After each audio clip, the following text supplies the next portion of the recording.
There are multiple providers of ACR technology in the marketplace and multiple companies that are utilizing ACR technology. I think if you look at sort of the bigger OEMs, at least in the space, Vizio utilizes Inscape technology. Inscape is a wholly owned subsidiary of Vizio. Samsung has a relationship with Gracenote. Gracenote also is the ACR vendor for LG and for Roku. After that, where all of that sort of differs in terms of our place in the market versus other companies that are utilizing ACR, you've got some companies that are utilizing ACR for the purposes of powering services. We're not a services company. We're a data generator and licensor. So we are really currently the only generator of ACR data that is licensing a data feed to our customers that includes an IP address. Everyone else is using their data for the purposes of either selling media, whether that's Samsung's walled garden and the fact that that data and analytics is associated with the media that they sell on the platform. LG really uses ACR data for the purposes of powering the interface and things like recommendations and the experience on their TVs. They also utilize it, in my understanding, for the purposes of making some of the inventory that's available on their smart TV platform more targetable. And so we're really the only player in the space that is actually licensing TV viewing behavior data off of that footprint. So who are the licensees or the kinds of licensees? So it is primarily three buckets. It's companies that are in the ad tech and MarTech space, or agencies or networks. Cool. And how do they use that data? So we license on a use case basis. Those use cases tend to fall in three primary buckets: analytics, retargeting, and measurement. So either on the buy side or the sell side of the proposition, the ability to utilize the data for either pre-campaign or post-campaign analytics, using it for the purposes of things like closed-loop attribution on the measurement side of things, or using it for the purposes of targeting a particular audience, whether that's the use of custom segments of some sort or syndicated segments, or using it for near real-time targeting.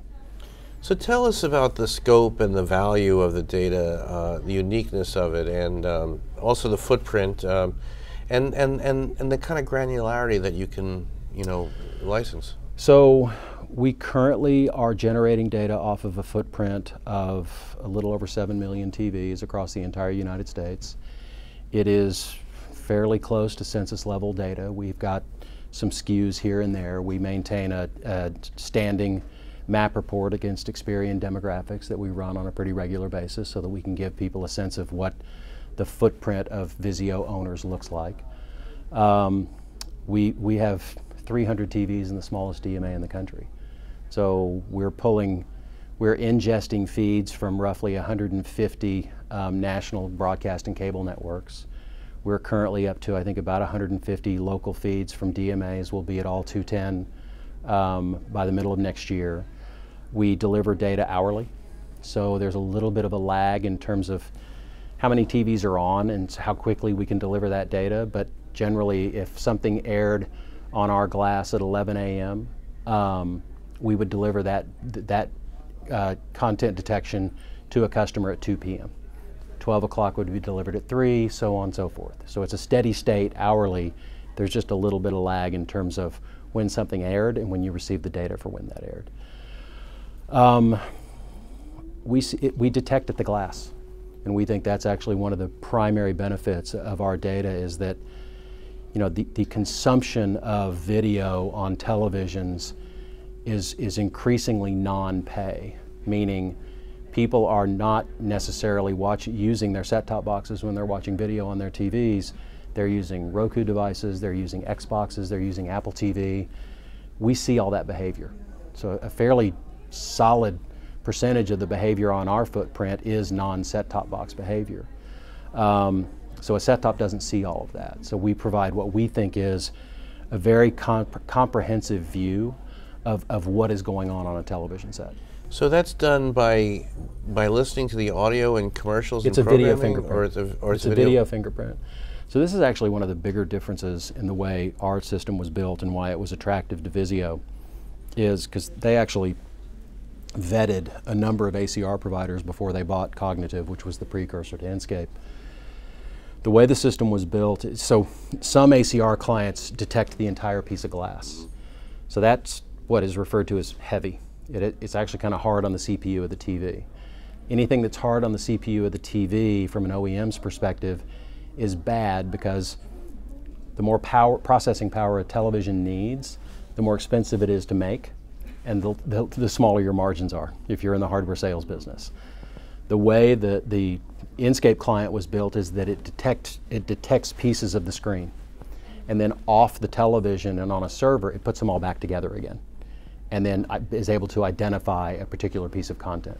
Jodie, there's been a lot of conversation here about addressable TV, and addressable means different things, of course. Addressable audiences, addressable house down the street. But what is the role of Inscape in powering this sort of addressable or targeted on the household level basis? So first and foremost, we're very quick to say that there's no such thing as a perfect data set, and I think that it's common knowledge that the gap in our data is the fact that it's not person level data. It is household level data, and it's household level data at scale. And so one of the use cases for us, at least, is the ability to utilize our data in the interest of creating either modeled segments or one-to-one segments, and even take that data to marry it to inventory in the interest of targeting specific audiences at the household level.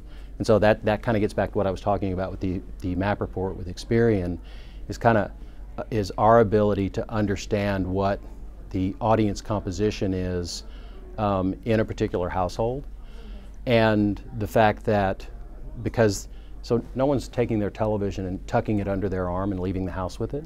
It's sort of an anchor device, and so the ability to use something like a device graph and then map against other devices for the purpose of targeting not just in a television environment but targeting in a digital environment is, we think, a powerful use of our data.